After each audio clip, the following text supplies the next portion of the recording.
Welcome, everyone. This is our study group for Spiritist psychology, and I'd like to hand it over now to Anahy. Over to you, Anahy. Thank you, Fabrizio. Hello, everyone. So I'll just share the screen here with you guys. Okay.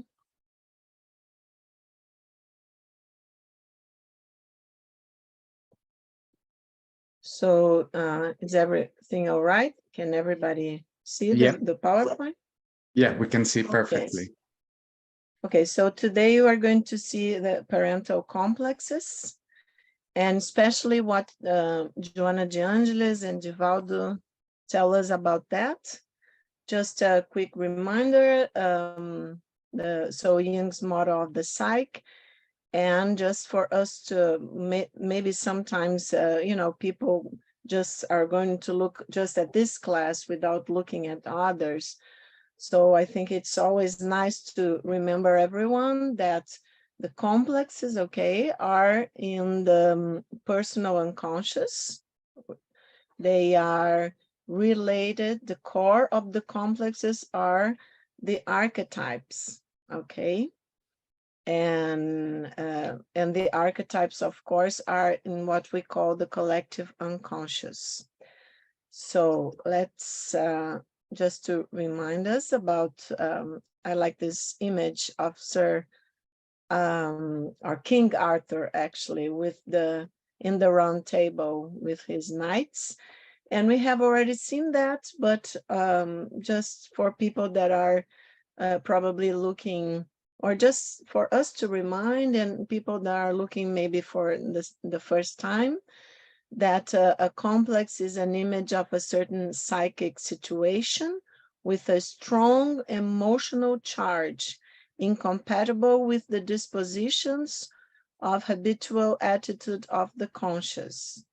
So we can understand them also as partial aspects of the psyche, dissociated due to trauma, emotional shock, for instance.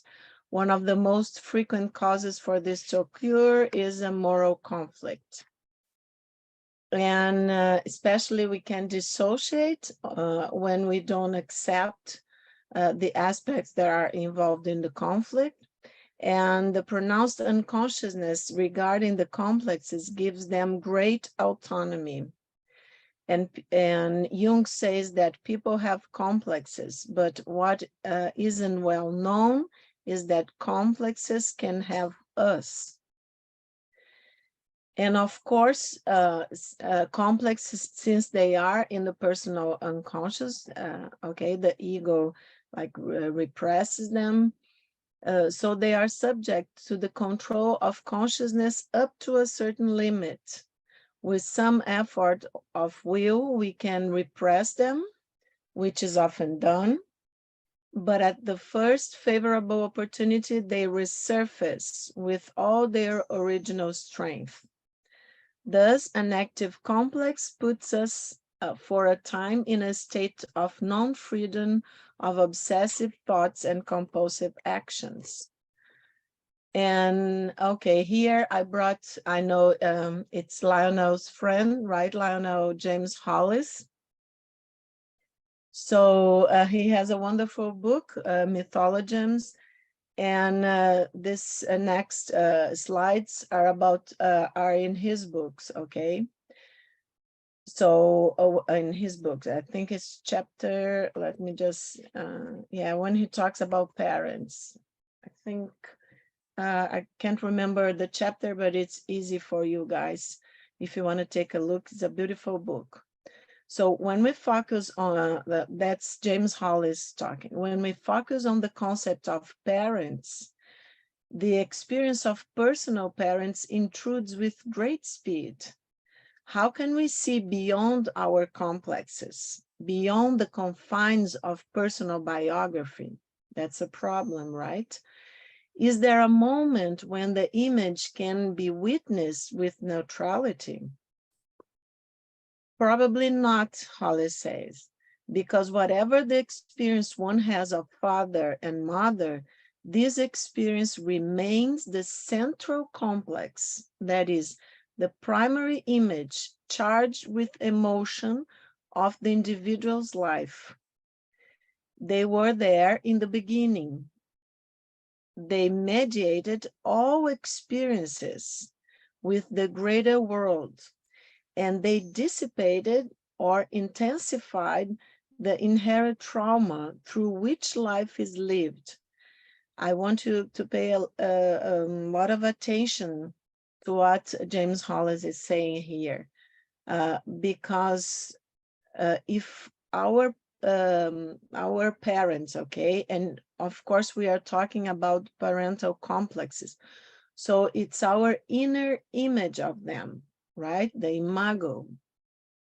So they were there in the beginning, and they mediated all experiences with the greater world, and they dissipated or intensified the inherent trauma through which life is lived. This is very important because of when we are going to see next was Joanna, and also I brought another book, Psychograph by Divaldo, by another spirit, so we can take a look what the spirits are telling us. So Hollis says that even when we seek objectivity, pushing feelings away and requesting the presence of reason, aren't the complexes what form the very lenses with which we see the matter? Furthermore, is our vision of father and mother not also a product of culture and of sexual roles that are constantly undergoing redefinitions? We have been talking about that when we talked about anima and animals, right? So Hollis asks, how can something be archetypal when it is so clearly tied to the local culture and personal complex? Such reflection, according to him, is necessary, for we are obliged to try to make some sense of this brief conjunction, no matter how obscurely transitory it seems. And these fragile individuals assigned to us by destiny were the protagonists in the construction of our sense of self, not with capital S, of the world and of the relationships between them, okay? Our sense of ourselves and of our sense of the world and the relationship between them, between us and the world. So our parents were the protagonists assigned by destiny, according to Hollis. If, however, we reflect on the father and mother as modes of expression, as personifications of energy, remember the concept of complexes, charged with conflicts and images charged with energy. So Hollis says, if, however, we reflect on the father and mother as modes of expression, as personifications of energy, as teleological tasks, so evolutionary tasks, we open ourselves up to the consideration of parents in general. Now we are expanding the subject of parental complex, okay? So the experience, we are talking about energy. Hollis is talking about asking us to think about modes of expression, father and mother, the parental complex, as personifications of energy, as teleological tasks, evolutionary tasks.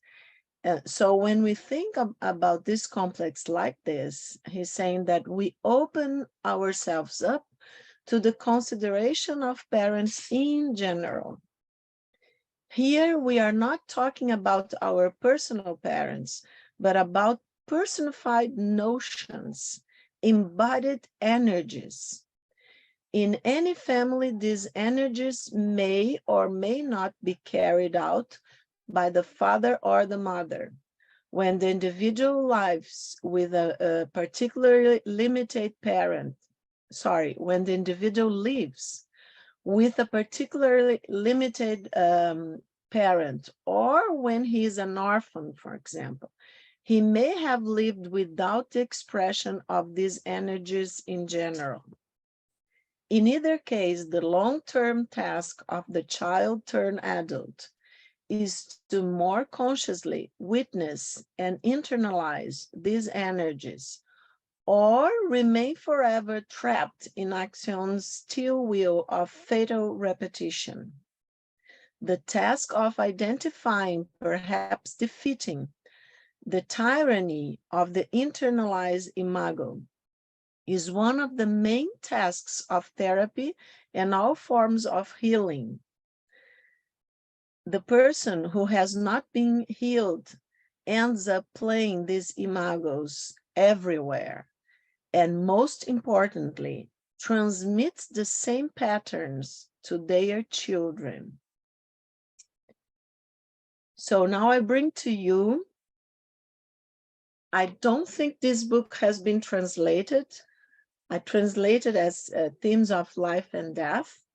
It's psychographed by Divaldo, and the spirit is Manuel Filomeno de Miranda.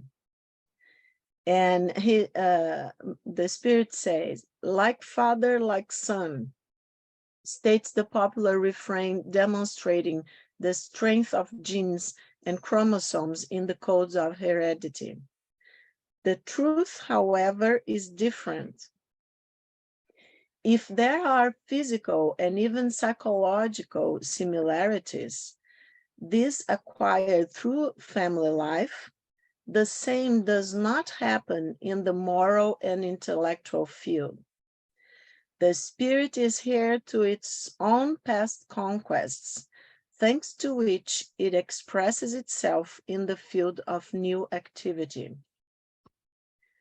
However, family behavior influences the conduct of the reincarnating person, who becomes impregnated according to the level of evolution and awareness of each spirit, with the conflicts and vibrations that will profoundly influence his or her behavior.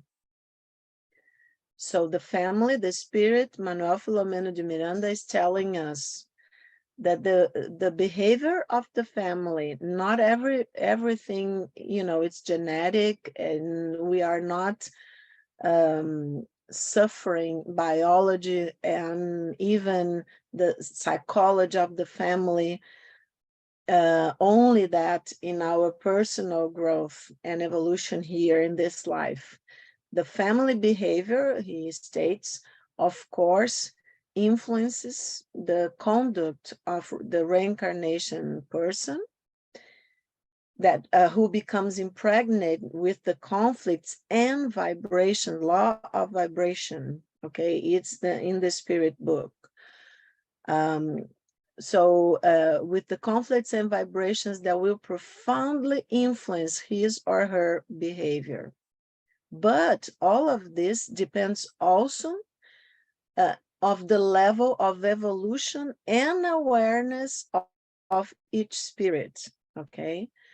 So reactions of various kinds will manifest themselves in the child as a result of the insecurity he or she experiences in the new crib, unfolding in rebellion and dissatisfaction, nervousness and intellectual disability, for instance, during childhood and adolescence, with aggravating factors for the future, if the parents' love do not interrupt the flow of unhappy, does not interrupt the flow of unhappy reminiscence. So this book is by Joanna de Angelis, The Spirit, psychographed by Divaldo, is Family Constellation, okay? And in chapter 3, she talks about the parents. And Joanna says that a family constellation is comprised of similar spirits, either attracted to another through noble realizations of love, or serious and disturbing commitments from previous lives. It can also be gathered, the family, with other spirits who volunteer to grow their affections, expanding their feelings in preparation for embracing society as a whole, rehearsing for universal society.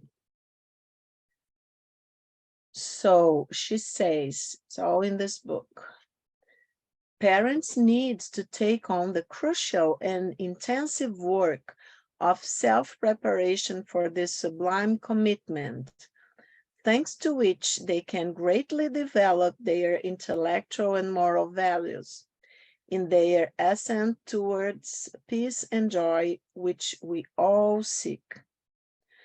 Committed before rebirth, facing urgent duties that cannot be postponed, spirits forming the family group assume responsibility in the presence of its future offspring, establishing plans and projects which are to be followed through in the carnal world, meeting evolutionary demands.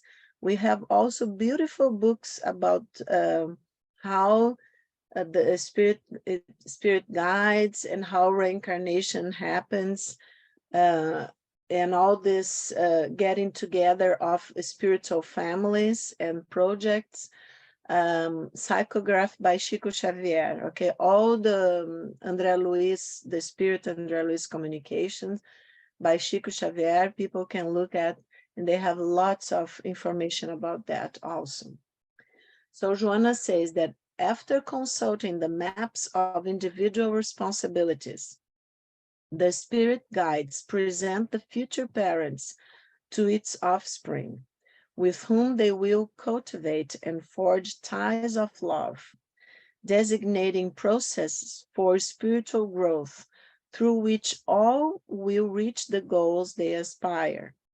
Therefore, prepared in advance, future parents draw out the programs of self-enlightenment and responsibility towards life by exercising patience and love as they become aware of the sublime responsibility they are going to embrace.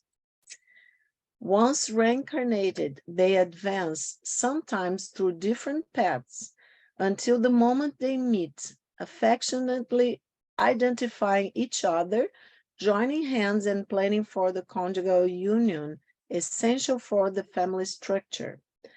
However, those carefully established plans don't always work out due to emotional precipitation and psychological distress, among other factors, okay?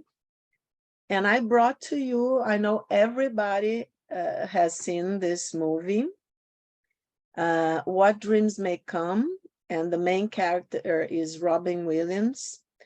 So I doubt people haven't seen, it's an old movie. But to see, we are going to see in Lionel's book also, because I brought some of the slides where we have talked about that we have this transpersonal dimension of the psyche, right? The collective unconscious. And so many times artists, movie makers, writers, they connect to something. For instance, the concept of reincarnation is very ancient. It's not new to anyone, okay? It's in the collective unconscious. And the archetype, let's say, of evolution of the spirits, if we can say, of life, of this pattern, that life goes on, you know, and that the immortality of the soul and things like that. So it's all in the culture. This is only one of many, many movies and books about that. But I brought to you, I don't know if you remember, but I strongly advise people to watch the movie again. And I don't want to give so many spoilers, but of course it's an old movie, so everybody must have seen it. The guy on my right here, okay, actually is the spirit of the son of the main character that, let's say, takes the form of a colleague in medical school. So the main character, okay, that has passed away, when he gets to the spiritual realms, will not be, because he hasn't realized that he has made the, that he is dead. So he's in the spiritual realms. So in a sense that he can adapt, and because his children had died before him, and he was very traumatized also with the death of his children. So for him to get in, arrive in spiritual realms and deal with everything that was, the complexes, had him being a good parent, and all the conflicts that he had about that, and about the death of the children, he was feeling guilty also. So his child just like takes the clothes, right? The image of a very close friend of his, a colleague, that it's this guy. And one of the things that he tells him, he's instructing him in the afterlife. And one of the things he tells him is everyone's hell is different. It's not all fire and pain. The real hell is your life gone wrong. So I brought this just for us to, to see that in our culture, there are lots of movies and books about that, but also what kind of images and stories get our attention, and sentences also among the characters. So one of the things that the son tells the father about his father, I see him as a father. That's where he really shines. See, you can remember the guy was feeling guilty about the death of his children that was in the car accident. So it says, see, when he looks in his kid's eyes, and that kid knows that his dad really, really sees him, he sees who he is, then that child knows that he is an amazing person. So he's talking about us as father and mothers, looking in the eyes of our children and recognizing the spirit that they are, not only our children, our sons and daughters, but not only the person, but also because looking in the eyes as the windows for the soul. Okay, so looking deep in the eyes and realizing who we truly are as sons and daughters, or us as father and mother, looking in our children's eyes. So then the child knows that he is an amazing person. He's being looked very, very deeply. And this is a beautiful, awesome a sentence that the main character tells her, his wife, okay, that afterward he learns that she committed suicide, and she's in the shadowlands, and she's very centered in her suffering, and he goes there and try to bring her back. And one of the things that he says is, thank you for every kindness. Thank you for our children. For the first time I saw them. Thank you for being someone I was always proud to be with. For your guts, for your sweetness, for how you always looked for, how you always looked for, and for how I always wanted to touch you. God, you were my life. I apologize for every time I ever failed you, especially this one, when he was not able to, he thought he was not going to be able to take her out of the Shadowland. And of course he does, spoiler alarm. But then one of the things that in the movies that of course afterlife there is more, and I like very much what people did with them when they say what some folks this sentence he tells her, what some folks call impossible is just stuff they haven't seen before. And here on the bottom, it's their reincarnation. I don't know if people remember when they say, okay, so we learn and we are going to be better to each other, and we are going to be better father and mother. And then she tells him, but how can I find you? When we reincarnate, how are you going to find me? And he said something like that. Well, we are going to reincarnate together. I'm not sure if it was New York or Manhattan. And said, well, I found you in hell. Don't you think I'll be able to find you in Manhattan or something like that?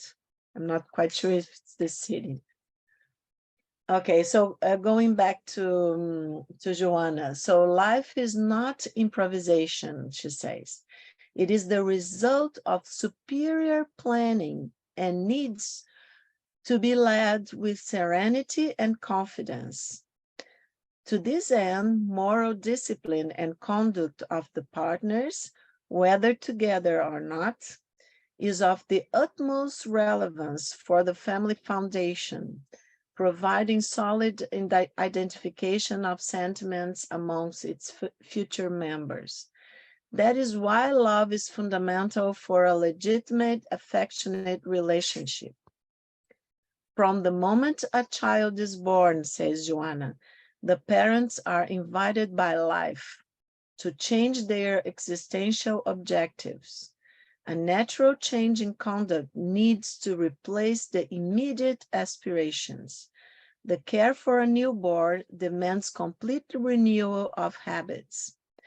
Treatment between partners, she says, must also improve because to educate is to offer example, and the student learns better from living lessons than informed theories. If those examples are nurtured by love, respect, and patience, children become warm, friendly, and pleasant, except in cases of behavioral disorders or victims of abnormal phenomena, as she describes, which are imposed for necessary atonement. However, even in such cases, let's just remember that she's talking about the spirit reincarnating, okay? Not only about the child and a personality and an ego. However, in such cases, the vibrations emanating from those examples greatly contribute to the appeasement and harmony of these spirits as they struggle for sublimation through urgent reparation.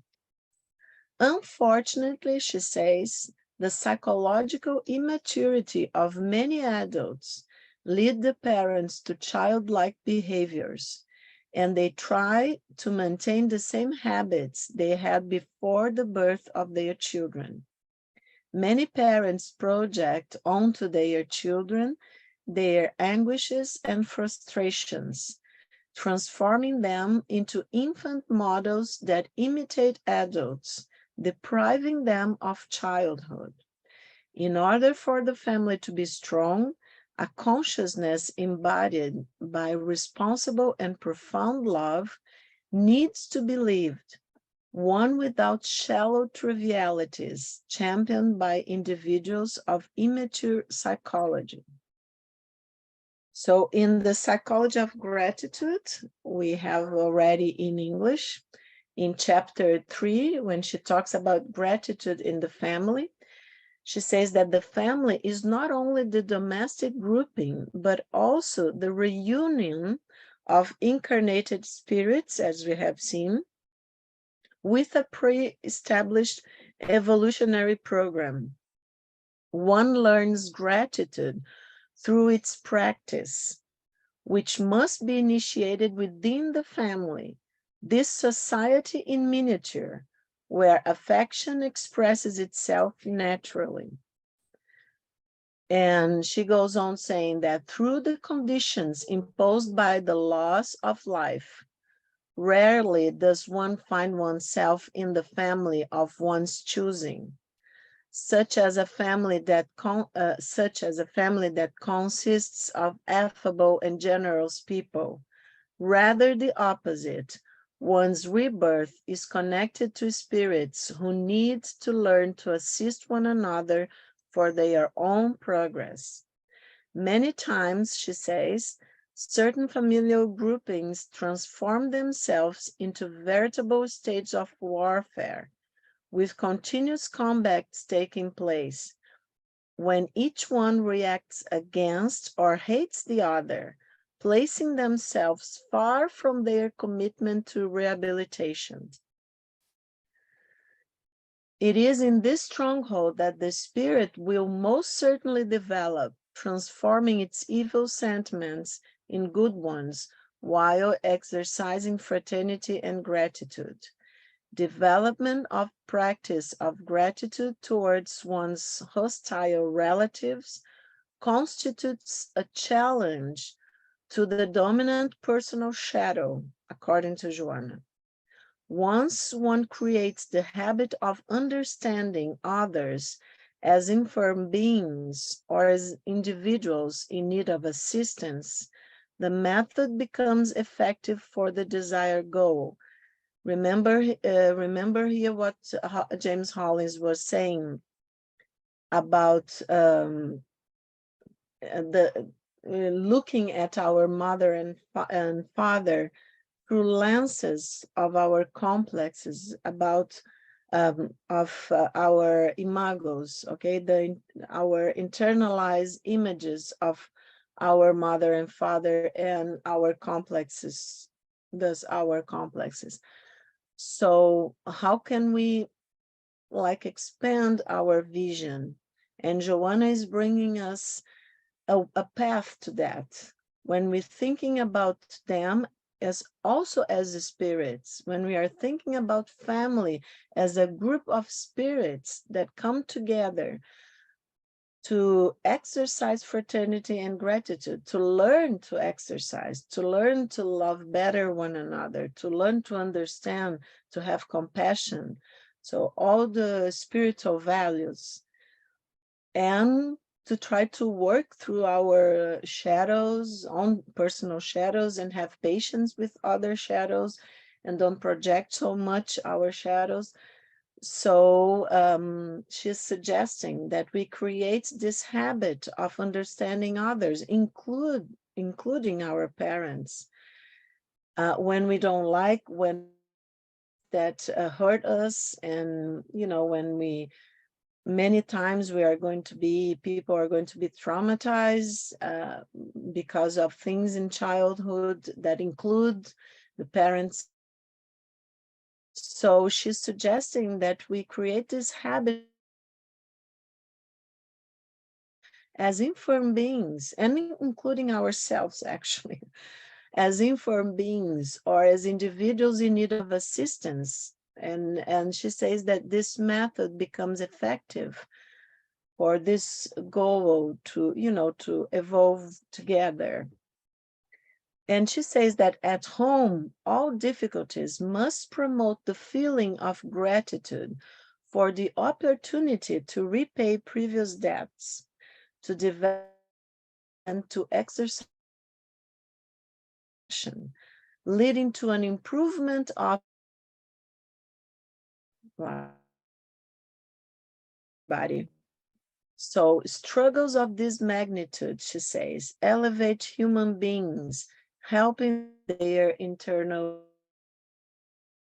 which require internal stimuli, to help it break free from the cocoon of the ego and to imprint its divine image onto the self.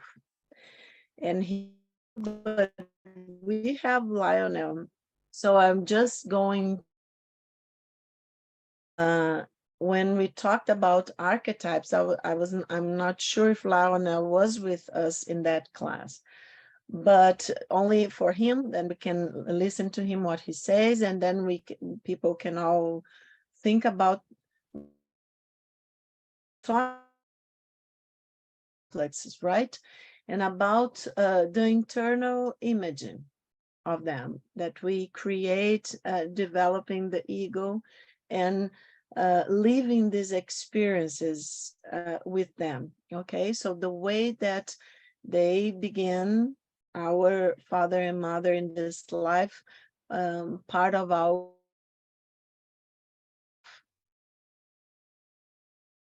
parental complex, sorry. So, but we have seen in the beginning, in the core of the complexes, there are the archetypes. So the experience of being and having a father and mother, what does that represent for the spirit, for our evolution of consciousness? And just reminding people that maybe are looking to this, discussing this for the first time very quickly, that when we talk about the archetypes, we are talking about that our mind is guided by this system of forms, let's say, the archetypes, which are powerful even if they don't carry mass, and which are real even if invisible. So archetypes are transpersonal ordering principles in the psyche, according to Jung. They are natural constants, pre-existing, self-organizing forces within the psyche whose origin is unknown. So father and mother are also archetypes, okay, the experience of them and the possibility of being a father and mother. So the archetypes exist in a psychic system of a collective, universal, and impersonal nature, the autonomous or objective psyche, the collective unconscious, another way to call it. From this system, invisible forms can appear in our minds and guide our imagination, perception, and thoughts. And in reflecting the soul, we have already seen the world archetype, they discussed that, means an original model, a kind of matrix of human behavior. Archetypes are primordial and structural elements of our psyche. They manifest themselves on a personal level through complexes. Every complex has an archetype as its core, as we have already said, and collectively through cultural characteristics. And Joanna says in Personal Triumph, the remarkable observation and decoding of archetypes elucidate a significant number of conflicts and phenomena that occur in the conduct of human beings, with these psychological roots being planted in the individual unconscious by the inheritance stratified in the collective. Okay. So this is Lionel's graphic, as we have already seen. And what I wanted you to pay attention, and we can discuss with Lionel himself, when we are talking about the level of autonomous or transpersonal unconscious, I think it's a beautiful way that Lionel says that all these waves, that each wave is an individual. We are all connected in this big ocean, okay, of the transpersonal psyche. And as I told you before, this is Lionel's book, one of his many books, Psyche and the Sacred, Spirituality Beyond Religion, where he says, above the surface of the water, the waves appear as separate formation, but at their base, they all merge into the larger ocean. Similarly, in its totality, the psyche encompasses far more than just each individual's experience, though we usually have the sense of being separate, individuals, we are all nonetheless connected to each other at the transpersonal level of the psyche, even if we are unaware of it. So I think it's a beautiful way that Professor Corbett, Lionel says, and reminds us, and we can join with and put together everything together that we have been discussing. Starting from Hollis, when he asks about the complex, is it possible for us to look at this experience of father and mother, with some neutrality, if our lenses are, the complexes are influencing the way that we look to father and mother. But then comes Joanna and Manuel Filomeno de Miranda, the spirits, saying, okay, but if we understand that we are spirits that have been put together, actually, usually with our agreement in a certain family, to have certain experiences, to learn how to understand ourselves and each other in this kind of relationship, and to learn how to be compassionate, to be patient, to be tolerant, and to work with our shadows. So then coming to Lionel's thoughts in Psyche and the Sacred, where we as individuals, we share, okay, all those experiences. So I think it's a beautiful development to see that everything that we learn, every struggle that we try,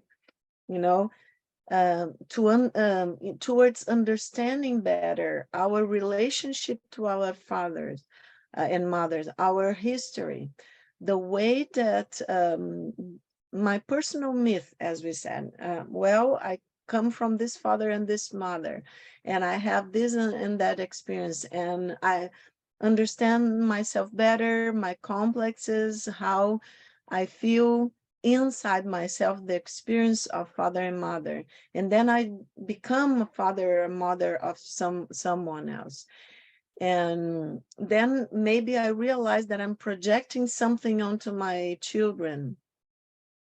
Doesn't all don't all these experiences help us to, that's something I want to discuss with Lionel and with all of you, to enrichen, if we can say, our collective experience and our understanding of what love and what even the shadow, the dark side is and means to all of us, okay? So for Joanna, she says, in a Spiritist analysis around the archetypes, it is about legacies of experiences lived in past reincarnations, when the spirit transferred, even without realizing it, the memories to the unconscious. So we share all these memories in a deeper level, archiving there all the memories of accomplishments, desires, frustrations, conquests, and losses, allowing the emergence of future primordial images, which correspond to the events momentarily dormant in the spirit and ignored by consciousness. The Spiritist view, however, regarding an extracerebral archive, the subtle body, okay, she's referring to the subtle body, formed by an energetic machinery centered on the self or spirit, whose field of information is infinite, becomes much more feasible and rational. So to think of this extracerebral archive. And she says, externalized by the unconscious through subtle cerebral mechanisms, these occurrences, haven't I have already said, oh no, accomplishments, desires, frustrations, conquests, and losses reappear as complexes when they have disturbing content, natural effects of iniquitous moral actions, that the sovereign laws of cause and effect impose on the spirit as a need for repair and re-education. So Lionel Corbett also says that the notion of a transpersonal or spiritual dimension of the psyche is one of Jung's major contributions to Western psychology. We participate in this dimension in much the same way that the fishes live in the ocean. We are immersed in the psyche, but we do not know how far it extends. As far as we know, the transpersonal psyche may permeate the entire world of nature and even the entire cosmos. I love that line. So I end, because we want to listen to Lionel, from the movie Interstellar. I have already shown this to you, but just to be inspired and to look at this sentence in a more, in a deeper way that we have looked before. What if we are all unique and the universe loves us all equally? So much so that it bends over backwards across the centuries for each and every one of us. And sometimes we are just lucky enough to see it. No life is more important than another, and nothing has been without purpose, nothing. What if we are all part of a great pattern that we may someday understand? And one day, when we alone are capable of doing what we were supposed to do by ourselves, we get to rise up and reunite with those we have loved the most, forever embraced. Okay, so I'll stop sharing. And since I think the presentation ended with you, Lionel, we would love to hear, before opening up to questions, your impressions about what this, what Joanna and Manuel Filomena de Miranda say about the parental complexes, the family as a spiritual group. What do you think about that? Well, I think, well, that's, what can I say? I think that's true. That the idea seems to be that we have an archetypal endowment that's karmically determined, and that leads to complexes, so that we are put into families in which we have to learn certain experiences, but they're necessary. I think that's sort of the gist of what you've been saying. The only one thing I would add that's very important about complexes is that the kind of parental experiences you have as a child in the family radically affect your God image and your spirituality. If you have punitive, angry parents, you tend to project that onto your God image and assume that God is punitive and angry. If you have very loving parents and benevolent parents, then you tend to have a God image that's loving and benevolent. So that's another important aspect of complex theory. Could you expand a bit more about that? But because I think it's a very important a very important point that you are making, Lionel. Maybe give some examples. Well, in some strands of theology, God is seen as angry and demanding, and in other types of theology, God is seen as benevolent and loving, and people are attracted to different images of God depending on their early experiences with parents. So our God image is colored by these complexes. The image of God that you have in your mind is radically colored by the kind of family you grew up in and how people treated each other in the family. You tend to unconsciously assume that God is like that.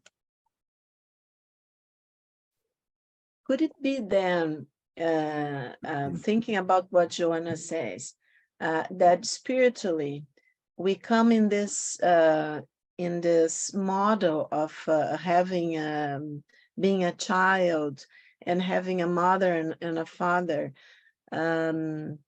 ultimately, like evolutionary, to grow little by little to understanding the ultimate reality of unity, of a source of creation that we are far from understand, we call gods or whatever. But that, what do you think, Lionel? And also, I don't know if people want to give an opinion, but I was thinking of, okay, if we are here living this biology, also this material experience as spirits reincarnated, so why do we need to have a mother and a father? And so according to what you are saying and what Joanna is saying, not only we learn how to, moral values and in the end love, right? How to love one another, and about what is darkness still on us, but also we have this experience because Freud said that the image of God was a projection of the Father. Okay, we all know that, and in a sense he was not wrong, because as you say, we are going to tend to contaminate, I don't know if that's the word, our God image with the complex of father and mother, right? That the child has. So, okay, we are doing that in the, like, let's say in the beginning, evolutionary, in our evolution. But as we understand, as we are trying to do, that our father and mother are aspects of this experience, thinking of us as spirits evolving and reincarnating, and that of course then we can think that we have had lots of mothers and fathers, lots of different experience that we share, all of us, archetypically in the transpersonal dimension. So could it be, what do you think, Lionel, that we are allowed to have this kind of experiences? For instance, I don't know if allowed would be the right word, but we are having this experience so we can someday better understand what the source of creation and life is, because we are having a tiny experience of that love, let's say, of that relation of giving life, right? When we have the experience of being father and mother. Do you think that's possible? Yeah, I do think. I think the other important point is that by working on your parental complexes, you can actually change your spirituality. Your spirituality is so affected by these parental complexes that when you work on them, you can change your God image. You can change how you imagine your spirituality altogether, and that can happen sometimes in psychotherapy or through through personal study and so on. Thank you, Lionel. I think Mark wants to. Yeah. Yes, excuse me. Yes, and thanks, Anahy, for your presentation, and Lionel for contributions. In fact, as we've been this evening, I've been skimming, Lionel, your the sacred cauldron, which is my first familiarity with it.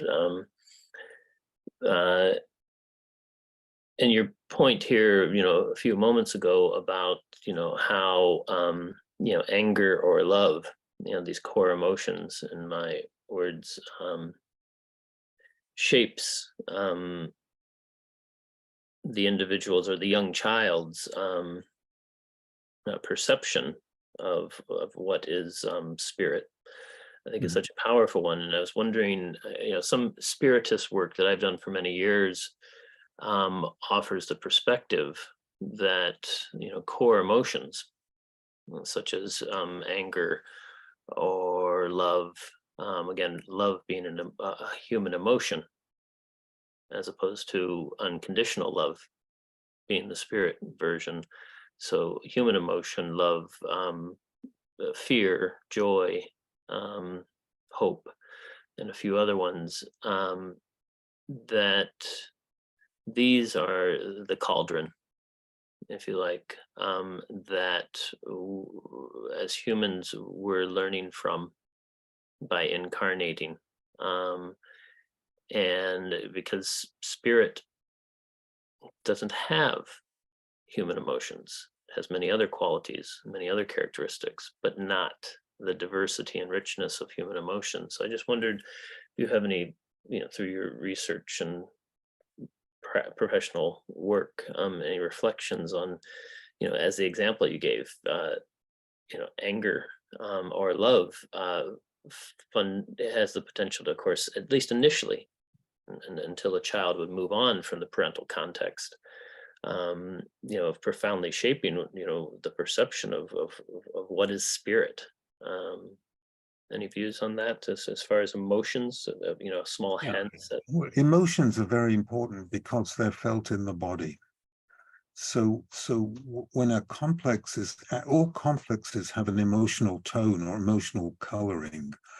And it could be one of those that you talked about: sadness, anger, grief, and so on.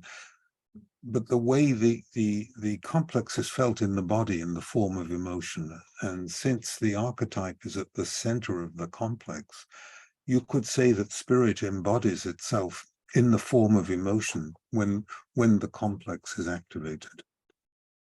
Yeah, I mean, I think that's a lovely point. The only thing I would add is a conclusion. I'm doing a certain qualification that looks at the role of the 7 subtle bodies in forming the aura. And the aura, of course, being constructed before the chakras. And, as we know with the aura, or the subtle bodies and the chakras, emotions, sit on top of the root and the physical, and the mind sits on top of the sacral and the emotional. So I just kind of offer, the reflection about, the movement into, complexes, which based on my understanding is more, you correct me, but, a mental construct, the emphasis on the solar plexus as opposed to the sacral.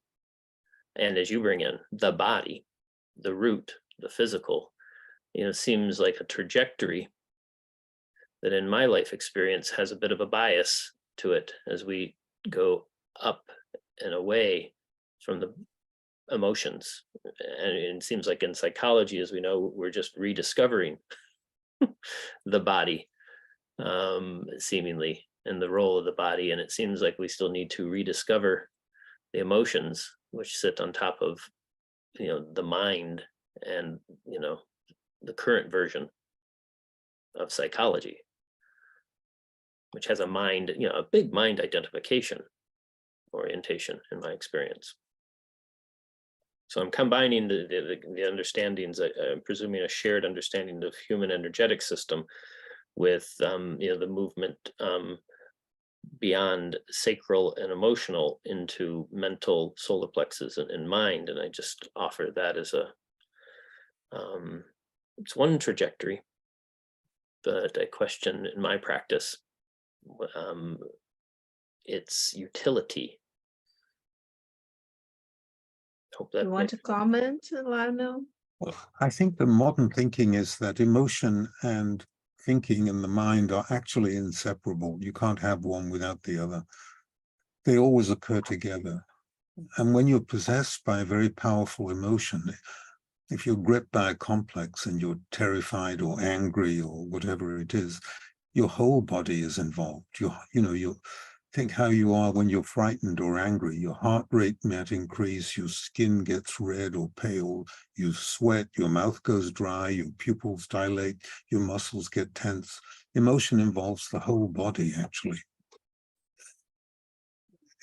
Unless you have mind-body splitting, which is another story. Yeah, I guess the final point was I guess the explorations that I'm doing is that there are extremes of emotions, and then there's the balanced versions. So anger can show up as rage, or it can show up as depression. And in a similar way, but anger by itself has a helpful function. It has a utility, just as fear has a balanced, helpful, constructive one. Love has extremes that are unhealthy, and love has a center point to it. So interesting point, though, that the fusion between emotions and mind. Fair enough. Well, thank you. Yeah, I think Kai wants to, and I opened the chat, and I think Conrad wants to talk, and there's another question to Lionel. So first, Kai, I think. I have a question for Anahy and Lionel. If we assume that the DNA carries information, right, from our ancestors, right? So the influence that we receive from what do you think about this idea? And I'm thinking about the influence that parents have on us during the time that they are raising us, and also later as an adults, and even with the image of God that we carry sometimes without understanding. If you bring these memories from our ancestors through our DNA, how would this impact our psychological being in this lifetime? Can I just clarify your question? How does the effect of the ancestors in previous lifetimes affect our DNA in this lifetime? Is that no? Oh, No, sorry. the ancestors from in this lifetime. Let's say that our DNA, right, carries the information, not just in our character traits and all, but also in the memories. How would this impact us in this life, in the present lifetime? Since you are talking about, I'm not talking about reincarnation, I'm talking about today. I'm still not sure. Could you, somebody help me with the question? I'm not understanding. Well, Kai, are you asking about the influence of the DNA, the genetics, DNA memories, in the memories through the DNA? Is that right? I don't think that memory is transmitted through DNA, Mm. because memory is a subtle phenomenon. It's not physical. And the DNA is entirely physical. So memory Lionel, is a soul phenomenon, not a DNA phenomenon. That's why you have memories from past lives. Sorry, yeah. I think she's talking about epigenetics. Yes, Oh, that's You what know? Yeah, the concept epigenetics, right, Kai? Yes. The concept that traumas and that it's very new in genetic. Yeah, that affects the expression of the genes, but I wouldn't locate if memories of past lives are affecting us in this life, then memory can't be a function of DNA, because the DNA in the other life was different. So memory has to somehow be a soul function. Mm-hmm.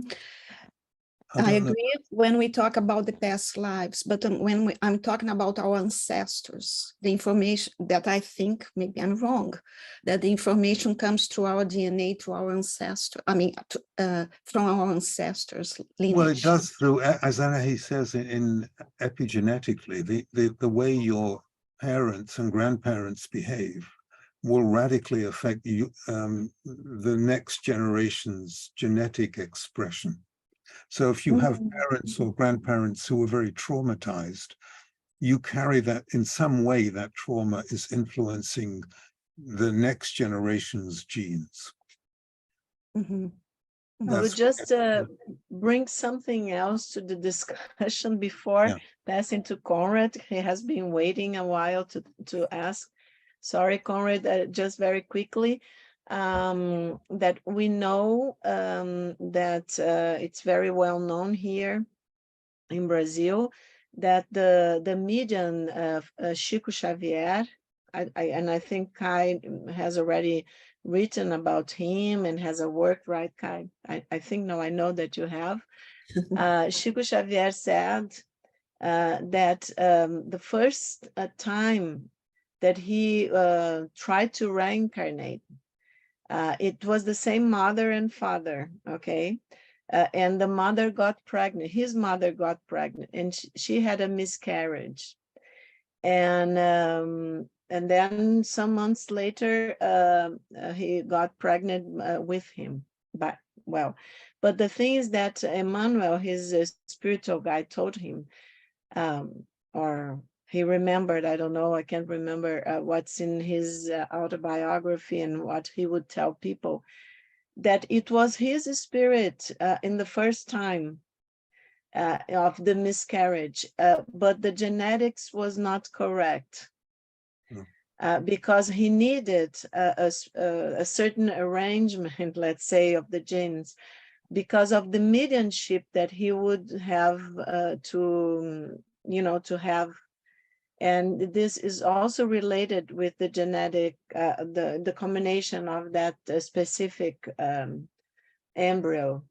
So it was not correct, and the mother had a miscarriage, and then later, some months after, she got pregnant, and it was she got pregnant with him. So maybe there is, I agree with Lana that what we know is that the memories, and as Joanna says, are in the subtle body, the memories of the spirit. But I think what, I'm not sure if Kai, that's what she wants to know, but from what I understood of my studies of Joanna and Chico Xavier and all the information coming to the spirit is very active of course, in the body, and as Lionel said, and also the consciousness in the spirit will relate to the biology, of course, and with the genetic.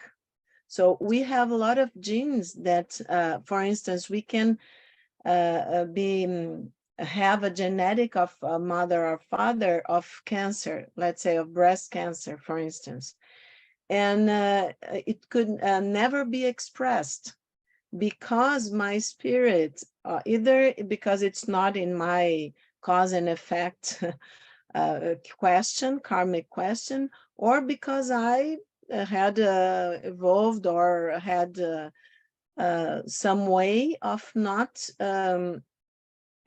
turning on that gene, So I think maybe it's more complex, even the expression of the genes, and also the epigenetic stuff, the way that the genes are going to express and be influenced by the environment, and also by the traumas and different things that our parents have experienced.